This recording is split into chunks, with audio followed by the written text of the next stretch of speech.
जय सिया राम। आप सुन रहे हैं कैपिटल रेडियो अयोध्या। मैं हूं भावना राय और मैं हूं वात्सल्य राय। सभी सुनने वालों को जय सिया राम। कैपिटल रेडियो अयोध्या में आप लगातार सुन रहे हैं रामायण की कहानियां। रामायण का अर्थ है राम का अयन, यानी भगवान श्री राम की यात्रा।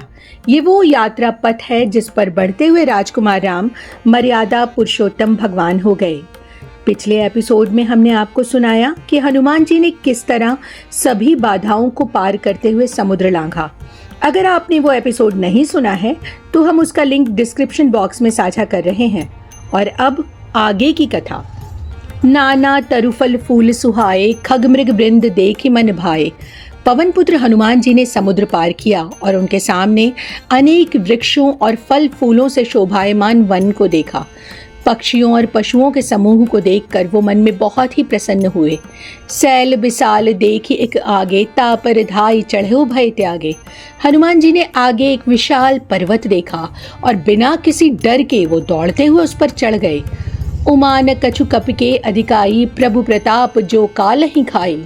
भगवान शिव ने ये देखकर माता पार्वती से कहा, हे उमा, इसमें हनुमान जी की कोई बड़ाई नहीं है। ये तो भगवान राम का प्रताप है जो काल को भी खा जाता है। गिरि पर चढ़ी लंका तेहि देखी। हनुमान जी ने पर्वत पर चढ़कर लंका नगरी देखी। वो एक बड़े दुर्ग की तरह दिखी जिसका वर्णन करना भी कठिन था। ये नगरी ऊंचाई पर थी, चारों ओर समुद्र और सोने के परकोटे थे। उसका प्रकाश चारों ओर फैला था। लंका को देखकर हनुमान जी भी चकित हो गए। कनक कोटि विचित्र मणिकृत सुंदर आयतन घना, चहुहट्ट हट्ट सुबट्ट बीठ चारुपुर बहुविध बना। लंका में मड़ियों से जड़ा सोने का परकोटा था। भीतर बहुत सुंदर सुंदर घर थे। चौराहे, बाजार, सुंदर मार्ग और गलियां थी। पूरा नगर बहुत ही सुंदर दिख रहा था। उसकी सजावट बेजोड़ थी। लंका के हाथी, घोड़े, खच्चरों के समूह, पैदल सिपाही और रथों के समूह की गिनती कौन ही कर सकता है। अनेक रूपों वाले राक्षसों के दल थे। उनकी बलवती सेना का वर्णन करना भी संभव नहीं। लंका में वन, बाग, बगीचे, फुलवारी, तालाब, कुएं और बावलियां भी बहुत सुंदर थी। मनुष्य, नाग, देवताओं और गंधर्वों की कन्याएं अपने सौंदर्य से मुनियों के मन को भी मोह लेती थीं। हनुमान जी ने देखा कि कहीं कहीं पर्वत के समान विशाल शरीर वाले बड़े ही बलवान योद्धा गरज रहे हैं। भयंकर शरीर वाले करोड़ों योद्धा बड़ी सावधानी से नगर की चारों दिशाओं की रखवाली कर रहे थे। पुर रखवारे देख बहु कपि मन कीन विचार। लंका की सुरक्षा में लगे योद्धाओं को देखकर हनुमान जी ने मन में विचार किया, अति लघु रूप धरो निसि नगर करो पैसार। हनुमान जी ने तय किया कि वो अत्यंत छोटा रूप धारण करके रात के समय लंका में प्रवेश करेंगे। मसक समान रूप कपिधरी, लंका ही चले उसुमर नर हरि। हनुमान जी ने मच्छर के समान रूप धारण कर लिया। नर लीला कर रहे भगवान राम का स्मरण कर लंका को प्रस्थान किया। नाम लंकनी एक निश्चरी, सो कही चलस मोहि निंदरी। लंका के दरवाजे पर लंकनी नाम की एक राक्षसी तैनात थी। उसने हनुमान जी को देख लिया और बोली, मुझसे पूछे बिना कहाँ चले जा रहे हो? जाने ही ना ही मोर मुसठ मोरा, मोर आहार जहाँ लगी चोरा।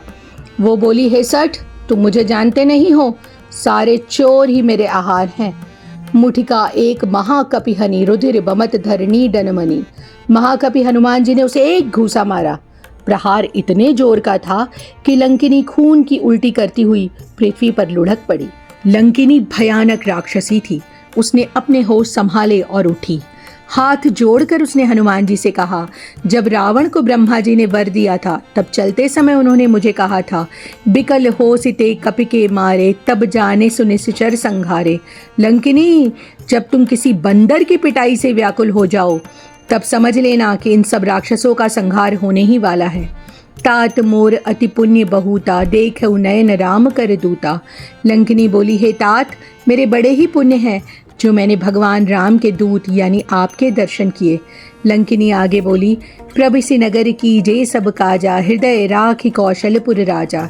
हे हनुमान जी, अयोध्यापुरी के राजा भगवान राम को हृदय में रखकर आप लंका नगर में प्रवेश कीजिए और जो करने आए हैं वो सब काम कीजिए। हनुमान जी ने अत्यंत छोटा रूप धारण किया और भगवान का स्मरण करके लंका में प्रवेश किया। मंदिर मंदिर प्रतिकर सोधा, देखे जहाँ तहाँ अगणित जोधा। वो महल के बाद दूसरे महल जाने लगे। वहाँ उन्होंने कई योद्धा देखे।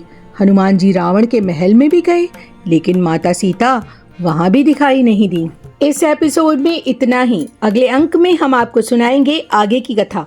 कार्यक्रम को पसंद करने और शेयर करने के लिए हम आप सभी सुनने वालों के बहुत आभारी हैं।